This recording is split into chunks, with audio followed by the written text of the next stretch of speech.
Chiang Mai est l'une des plus belles villes d'Asie dans lesquelles j'ai pu vivre, voire même peut-être la plus belle.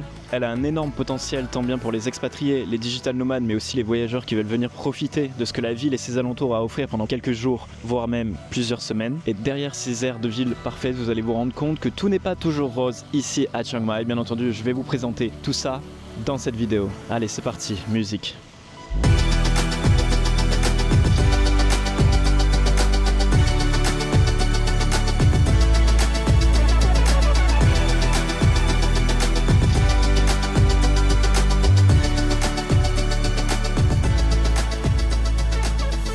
Et là, pour vous donner une idée, je suis à Caramello Café, qui se trouve pas totalement dans le centre de Chiang Mai, un petit peu autour, quoi. J'ai roulé environ 10 minutes pour venir ici. Je suis arrivé autour de 10h ce matin. Il est très exactement 13h. J'y suis toujours parce que j'ai énormément de travail aujourd'hui à faire, notamment sur les vidéos. Ce café, ce qui est cool, et c'est le cas dans plusieurs cafés ici à Chiang Mai, c'est que vous avez un extérieur qui est vraiment incroyable. Typiquement, il y a une petite forêt dehors avec une petite rivière. Des poissons, une petite cascade. Alors, c'est une fausse cascade, mais c'est super stylé. Et l'ambiance est très cosy avec tous ces livres tout autour de moi, etc. Pour travailler, c'est super. Le bureau, je le trouve hyper adapté. Et c'est vrai qu'à Chiang Mai, il y a un paquet de cafés comme ça. Et c'est ce qui fait un peu la force de cette ville, en tout cas pour les digital nomades, c'est que tous les jours, vous pouvez découvrir un nouvel endroit comme ça, où vous posez tranquille pour bosser, pour lire, peu importe.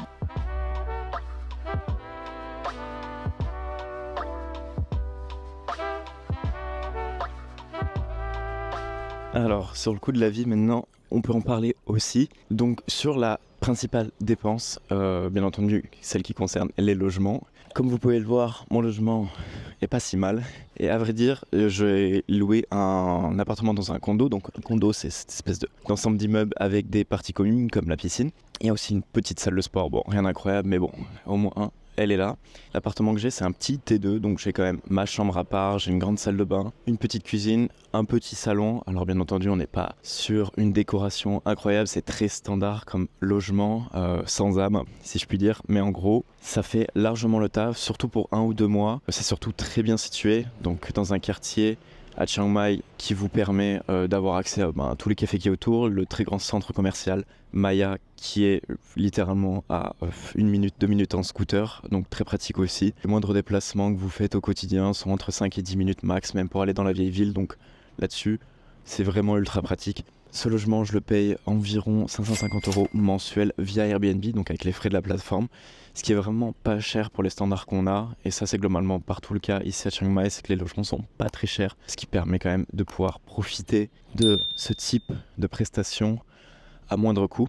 Après, je peux aussi aborder la partie nourriture, donc tout ce qui est street food, la nourriture que vous prenez un petit peu voilà, quoi, dans la rue ou dans des petits restaurants, va vous coûter vraiment pas grand chose. Moi, j'ai trouvé mon spot quasiment tous les midis. Je vais récupérer un pad thai au poulet XL. Je demande à chaque fois une grosse portion et ça me coûte environ 1,50 € le plat, ce qui n'est vraiment pas cher. Donc, imaginez, vous faites ça tous les jours ou quasiment tous les jours, et ben votre budget nourriture va vraiment pas vous coûter grand chose. Donc ça c'est hyper intéressant. Pareil si vous allez dans des restaurants un peu plus chers avec des gastronomies plutôt typées occidentales, etc. Typiquement un restaurant italien, un plat vous coûtera environ autour de 5-6 € max. Donc ça reste aussi très abordable de ce côté-là. Ah oui, par contre, petit bémol, l'aéroport est vraiment pas loin du centre-ville, donc ouais, il y a quand même le balai des avions, principalement la journée, je les entends pas la nuit, mais c'est vrai qu'en journée ça fait quand même assez de bruit. Alors je suis pas du genre à me plaindre là-dessus parce que je suis quand même très content quand je sors de l'aéroport que j'ai juste 10 minutes de voiture à faire pour arriver à mon logement. C'était pas le cas à Kuala Lumpur où j'ai dû prendre le taxi pendant 45-50 minutes et ça c'est un petit peu relou. Mais ouais, c'est vrai qu'on les entend quand même pas mal. Ça c'est un point sur lequel je voulais quand même rebondir. Mais voilà, en tout cas niveau tarif, on a des prestations qui sont vraiment de haut standing, hein. La Thaïlande est connue pour ça, à des prix assez bas. C'est pareil pour la nourriture, c'est pareil aussi pour les activités, les services que vous avez autour. Donc là-dessus, si vous voulez voyager sans trop gaspiller d'argent et en essayant d'économiser un maximum, Chiang Mai automatiquement, ça va être une destination à prendre en compte qui peut être comparée à d'autres destinations que j'ai fait auparavant, comme par exemple certaines villes au Vietnam. Honnêtement, vous n'avez pas les mêmes prestations, les prestations sont moins bien au Vietnam, mais en termes de coût de la vie, c'est assez similaire. Donc c'est pour ça que Chiang Mai fait vraiment toute la différence. Alors automatiquement, si vous venez à Chiang Mai, il est fort probable que vous cherchiez un club de sport ou du moins une activité sportive. La bonne nouvelle, c'est qu'ici, il y a 10 000 possibilités. Il y a énormément de gros clubs de sport, comme celui où je suis actuellement, qui s'appelle Muscular L'air, qui est un gros club de sport, donc à moitié dedans, à moitié dehors, c'est vers là-bas derrière. Et justement, grâce à ce type de club qui ne coûte pas très cher, donc là, l'abonnement mensuel me coûte 25 € par mois, vous allez avoir accès à vraiment une panoplie de machines. C'est vraiment des très très beaux clubs de sport. J'ai du mal à trouver en France, voire même en Europe parfois. Donc là-dessus, c'est top. Bien entendu, si vous voulez faire d'autres sports, il y a pas mal de clubs de padel. Alors, j'ai eu un emploi du temps assez chargé. J'ai pas eu l'occasion d'aller au padel. Et je n'aurai pas l'occasion d'aller au padel ici à Chiang Mai. Mais il y a pas mal de clubs de sport de padel. Il y a aussi tennis, il y a aussi badminton qui est assez populaire en Thaïlande. Pour la petite anecdote. Vous avez aussi quelques clubs d'escalade ou de bloc du moins.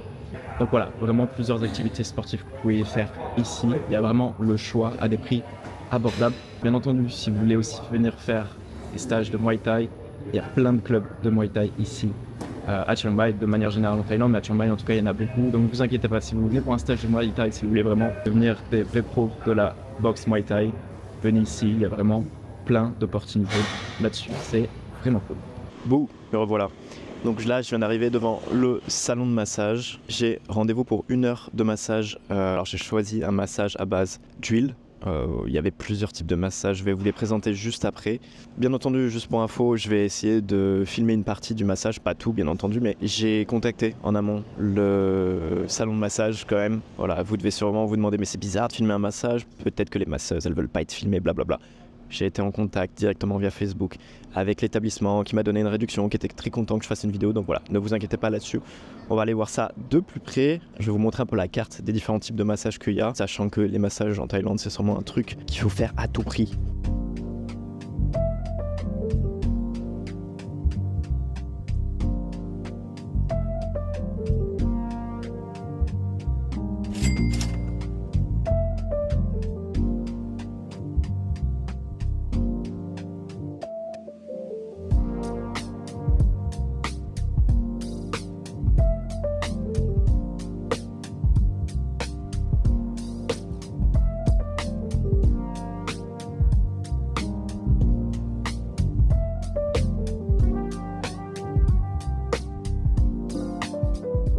A few moments later. Ça y est, je viens de finir le massage du coup. Bon, je parle tout doucement parce qu'il y a des gens qui se font masser les pieds juste à côté. C'était très relaxant. Je recommande vraiment de venir ici, c'était vraiment cool. Ils m'ont même servi un petit thé chaud, donc c'est parfait pour finir. C'est sûr, je vais bien dormir ce soir en tout cas. C'était vraiment parfait. Bon, et pour le coup, changement d'environnement, je vais actuellement au niveau du parc que je vous avais présenté dans ma précédente vidéo pour interviewer un autre digital nomade, un autre créateur de contenu d'ailleurs qui s'appelle Maxime, qui m'a contacté via Instagram pour qu'on aille se boire un café à l'occasion. Du coup, ça va être chose faite et je vais en profiter pour lui poser quelques questions sur la vie ici à Chiang Mai pour avoir un peu son retour parce que bien entendu, tout ce que je dis dans mes vidéos, j'essaie d'être objectif, mais c'est quand même un petit peu subjectif parce que c'est selon mon ressenti. Donc je pense que c'est quand même intéressant d'avoir l'avis de quelqu'un d'autre et ça, je vais vous le montrer tout de suite. Ok, du coup, Maxime, est-ce que tu peux te présenter très rapidement? Donc Maxime, je suis coach mental et je fais des vidéos sur Instagram et donc je travaille en voyageant depuis quelques mois. Et puis on explore un petit peu Chiang Mai pour l'instant, voir comment c'est. Eh ben parfait, tu as fait la transition. Du coup, est-ce que tu peux me dire ton ressenti sur cette ville? Ce que j'aime bien à Chiang Mai, c'est que c'est vraiment un bon entre-deux. Parce que tu peux trouver un petit peu tout ce qu'il y a dans une grande ville à vraiment un coût de la vie assez réduit. Et j'aime beaucoup l'ambiance parce que c'est pas une ville vraiment touristique comme tu peux trouver un peu plus au sud de la Thaïlande où vraiment toute l'économie est basée sur les touristes. Là, ce que j'aime, c'est vraiment une ville qui vit à part entière. Et toi, t'es à côté, il y a plein de cafés super sympas pour travailler. Et j'aime beaucoup l'ambiance qu'on trouve ici et comment je me sens. Ok, hyper intéressant. Est-ce que tu as un truc que tu aimes particulièrement ici? Alors, je sais que tu es arrivé il n'y a pas super longtemps, il y a à peu près 10 jours, hein, c'est ça? Ouais, c'est ça, une dizaine de jours. Mais est-ce que, ouais, voilà, est-ce qu'il y a vraiment un truc que tu t'es dit, oh waouh, j'adore cette ville grâce à ça, tu vois? Il y a deux choses qui me viennent en tête. Le premier, c'est le coût de la vie qui est vraiment, vraiment cool et vraiment sympa. Là, c'est là où j'ai trouvé les meilleurs logements en termes de qualité-prix. Pareil pour les salles de sport, j'ai trouvé des super salles de sport, pas cher du tout, c'était cool. Et le deuxième, c'est, je trouve ça assez agréable de marcher ici. T'as plein de petits parcs comme ça. Et les trottoirs sont bien, t'es pas en train de mourir si tu vas traverser la rue. C'est cool, je trouve que c'est bien important de le mentionner ça. C'est clair, c'est pas le cas partout. Des fois, tu peux traverser à Bangkok tu crains un peu pour ta vie. Mais là, je trouve que c'est assez cool de marcher, de se balader. Moi, j'aime beaucoup ça, donc c'est un plaisir. Bon, du coup, hyper intéressant d'avoir cet avis-là. Et les amis, vous savez où venir. En tant que digital nomade ou backpacker, peu importe, the place to be, c'est Chiang Mai. Bon, et je profitais d'une petite balade en scooter du côté de l'est de la ville pour vous présenter un petit parc, voire même grand parc, je devrais dire, qui est très sympa. En fait, je me suis rendu compte en venant ici en scooter que l'université de Chiang Mai est juste à côté. Elle est magnifique. En étant passé devant, vraiment, je me suis dit waouh, j'aimerais bien être. J'aurais aimé être étudiant ici, c'était vraiment super sympa. Et là, comme vous pouvez le voir, il y a 2 petits lacs étangs, appelez ça comme vous voulez. C'est hyper calme. C'est vraiment pleine nature. Là, en plus, avec le soleil qui tombe petit à petit, c'est juste magnifique. Il n'y a pas un bruit. C'est hyper calme. Pour venir ici pour lire, c'est juste parfait. J'aurais dû découvrir ça avant, je suis en train de me rendre compte. Et j'en profite aussi pour vous dire que à Chiang Mai, c'est un peu ce qui fait la force de cette ville, c'est que la campagne est magnifique. Donc il y a des points d'eau, il y a des endroits avec des vues à couper le souffle. Si vous aimez la rando, ça va être très bien ici. Si vous aimez les grands espaces verts, ça va être très bien aussi. Il y a aussi pas mal d'hôtels, restaurants, enfin des trucs un peu sympas à découvrir tout autour. Honnêtement, on s'ennuie pas. Il y a vraiment plein de choses à faire et de découvrir ce parc, ça me conforte encore plus dans l'idée de me dire que Chiang Mai, c'est vraiment une ville où vous avez tout ce qu'il vous faut, à part bien entendu la mer, c'est le seul truc qu'on peut lui reprocher, mais sinon, à part ça, c'est vraiment impressionnant. En tout cas, si vous avez regardé la vidéo jusqu'à maintenant et qu'elle vous plaît, bien entendu, je vous invite vraiment à la liker pour m'aider dans l'algorithme et bien entendu à vous abonner à la chaîne aussi pour d'autres vidéos chaque semaine, non pas seulement sur la Thaïlande, mais sur tous mes voyages, sachant que je change à peu près de ville, voire de pays tous les mois ou tous les 2 mois. Donc il y a beaucoup de choses à dire et je compte pas m'arrêter un si bon choix.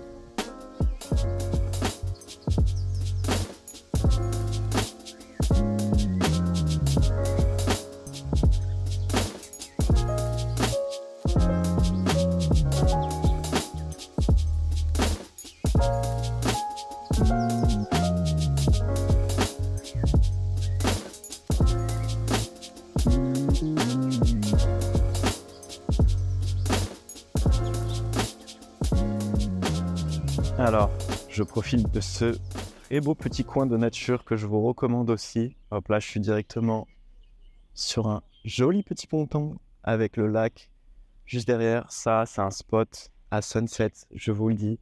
Si vous venez ici au moment du coucher du soleil, vous allez vous mettre bien. Vous avez un très très beau café qui est juste derrière. Vous pouvez prendre à emporter, bien entendu. Vous avez les tables aussi, les bancs dehors. Et le soleil se couche dans cette direction, du coup ça illumine tout le lac. Vous avez des ballons forts, etc. C'est un super endroit. Donc vraiment ça, à ne pas manquer quand on vient à Chiang Mai. Je voulais surtout aborder le point des mauvais côtés aussi ici à Chiang Mai. Alors je ne vais pas en faire plusieurs séquences, je vais tout lister d'un coup, ça sera plus simple. J'en avais un peu parlé lors de ma précédente vidéo, mais concrètement à Chiang Mai, en fait, il y a un gros problème, c'est la smoky burning season. Donc à partir de janvier, février, plutôt février d'ailleurs, la plupart des agriculteurs font brûler tout leur surplus d'air ou de je ne sais quoi exactement, mais en tout cas ils font cramer tout un tas de choses. Et le problème, c'est qu'en fait Chiang Mai, c'est une ville qui est un petit peu similaire à Grenoble. Pour ceux qui habitent Grenoble, elle est entourée par des collines, des petites montagnes. Et vu qu'ils font tout cramer ce qu'il y a autour, en fait, toute cette cendre qui est en train de brûler, toute cette fumée, vient se stocker dans la ville. Ce qui fait que vous vous retrouvez avec une ville irrespirable, littéralement irrespirable, sans visibilité. Et c'est pas une blague, il y a vraiment plus de visibilité derrière. Donc, attention à cette période qui se trouve principalement entre février et avril. En plus de ça, c'est la saison sèche, donc vu qu'il pleut pas, ça n'évacue pas du tout cet amas de fumée qu'il y a en plus et qui se mélange bien entendu à la pollution de base de la ville. Parce qu'il ne faut pas oublier que Chiang Mai, bon, certes, il y a les voitures, tout ça, etc. Vous savez, l'aéroport, il se trouve quand même dans la ville. Il est littéralement dans la ville. Alors, je suis pas du genre à me plaindre parce que je suis très content de faire 10 minutes de voiture pour aller à mon logement quand j'arrive à l'aéroport. Mais ça peut être un peu perturbant. Et d'ailleurs, pour la petite anecdote, je sais pas si c'est juste moi qui psychote, mais des fois, j'ai l'impression que ça sent le kérosène dans la rue. Bon, ça, si vous êtes à Chiang Mai et que vous avez constaté la même chose, n'hésitez pas à me le dire. Donc voilà, faire très attention à cette smoky season, ça peut être un vrai enfer. Je vous conseille plutôt de venir, si vous voulez venir plutôt quelques mois, quelques semaines, voire quelques jours. Essayez de venir entre mi-octobre, je dirais même fin octobre, jusqu'à maximum janvier. C'est ce qui est en tout cas recommandé. Sachant qu'il y a un second problème aussi à Chiang Mai, à la fin de la saison des pluies, donc plutôt autour de septembre-octobre, ils subissent très souvent des problèmes avec l'eau et ils ont des floodings, en français des débordements, écoulements, je ne suis pas totalement sûr du mot. Mais en gros, au niveau de la rivière, la principale rivière qui s'appelle la Ping, vous avez en fait l'eau déborde sur la route. Il y a des maisons qui se font immerger du coup dans l'eau. C'est un vrai problème.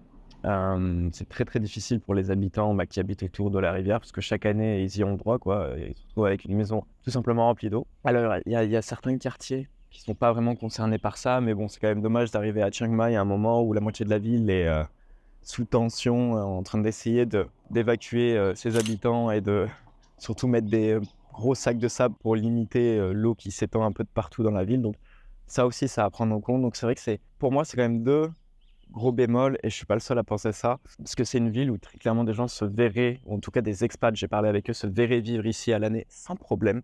Parce que c'est une ville quand même très paisible, pas chère, très jolie. La preuve avec ce lac derrière. Mais dès que vous faites face à la smoky season ou dès que vous faites face au débordement de la rivière qui s'étend de partout dans la ville, ça devient vite un enfer. Donc ça, je tenais quand même à l'indiquer dans cette vidéo parce que c'est quand même super important. Donc regardez bien les dates avant de venir ici. Faites attention quand même à tout ça. Regardez, consultez aussi les groupes Facebook. Moi, je sais que sur les groupes Facebook, j'ai pu voir, il y avait une carte en temps réel de l'évolution de l'écoulement de l'eau, ce qui était plutôt intéressant et je savais que j'avais pris un quartier qui était plutôt sur ce côté-là. Donc voilà. Je tenais quand même à faire un petit passage là-dessus parce que ça a quand même toute son importance. Mais mis à part ça, Chiang Mai est magnifique. Et voilà, j'ai fait le tour de cette vidéo. Je vous invite vraiment à liker, commenter, partager. Si ça vous a plu, vous abonner à la chaîne, ça c'est juste la base. Semaine prochaine, j'aborderai une thématique différente car je vous parlerai du coût de la vie ici à Chiang Mai. Donc j'ai analysé toutes mes dépenses sur un mois. Je les ai bien entendu triées par catégorie, par exemple le prix du logement, le prix du club de sport, le prix de la nourriture, etc. pour vous permettre de vous projeter si vous souhaitez venir par exemple un mois à Chiang Mai et connaître véritablement quels sont les prix ici. D'ici là, je vous dis portez-vous bien et on se dit à la semaine prochaine pour une nouvelle vidéo. Allez, ciao!